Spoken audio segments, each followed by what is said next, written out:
दोस्तों लाया हूँ एक और मज़ेदार और प्रेरणादायक कहानी। एक आलसी व्यक्ति की कहानी है, ध्यान से सुनिएगा। एक गांव में एक आलसी आदमी रहता था।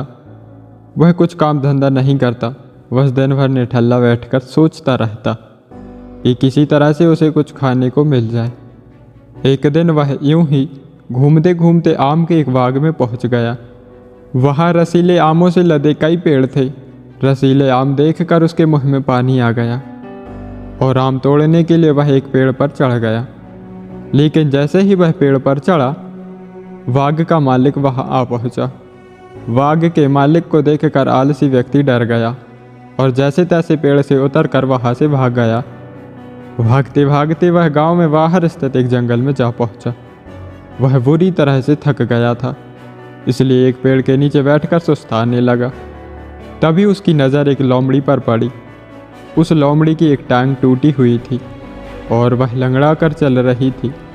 लोमड़ी को देख आलसी आदमी सोचने लगा कि ऐसी हालत में भी इस जंगली जानवरों से भरे जंगल में यह लोमड़ी कैसे बच गई, इसका अब तक शिकार क्यों नहीं हुआ। जिज्ञासा में वह एक पेड़ पर चढ़ गया और वहां बैठकर देखने लगा कि अब इस लोमड़ी के साथ आगे क्या होने वाला है। कुछ ही पल बीता था कि पूरा जंगल शेर की भयंकर दहाड़ से गूंज उठा, जिसे सुनकर सारे जानवर डरकर भागने लगे। लेकिन लोमड़ी अपनी टूटी टांग के साथ भाग नहीं सकती थी, वह वहीं पर खड़ी रही। शेर लोमड़ी के पास आने लगा।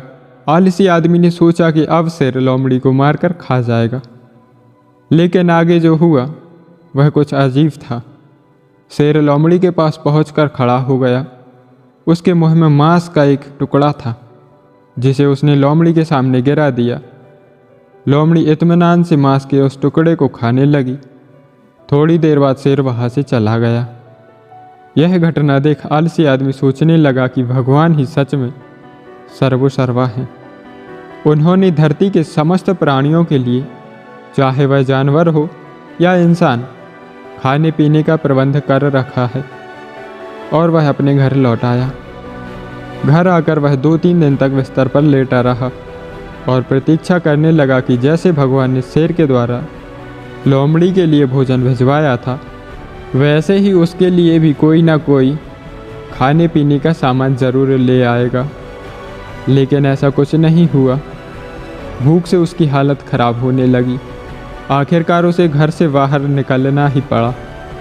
घर के बाहर उसे एक पेड़ के नीचे बैठे हुए बाबा दिखाई दिए। वह उनके पास गया और जंगल का सारा वृतांत उन्हें सुनाने लगा और बोला, बाबा जी, भगवान मेरे साथ ऐसा क्यों कर रहे हैं?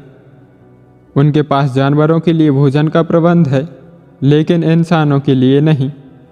बाबा जी ने उत्तर दिया, बेटा, ऐसी बात नहीं है। भगवान के पास सारे प्रबंध हैं, दूसरों के लिए भी और तुम्हारे लिए भी। लेकिन बात यह है कि भगवान तुम्हें लोमड़ी नहीं बल्कि शेर बनाना चाहते हैं, ताकि तुम दूसरों की मदद कर सको, ना कि दूसरों से सहायता लो। तो दोस्तों, हम सब के भीतर भगवान ने अथाह शक्ति का भंडार दिया है। यदि हम उस शक्ति का अच्छे से उपयोग करें और आलस को त्याग कर कुछ नया करने की कोशिश करें, तो भगवान उस काम को करने में हमारी मदद ज़रूर करते हैं। तो दोस्तों, अब आपको ही सुनिश्चित करना होगा कि आपको शेर की तरह बनना है या फिर लोमड़ी की तरह। दोस्तों, आपको यह कहानी कैसी लगी और आपने इस कहानी से क्या सीखा, कमेंट करके ज़रूर बताना। और इसी तरह की कहानियाँ सुनने के लिए वीडियो को लाइक करें, शेयर करें और चैनल को सब्सक्राइब करें। मिलते हैं अगली वीडियो में एक और नई मज़ेदार कहानी के साथ। धन्यवाद।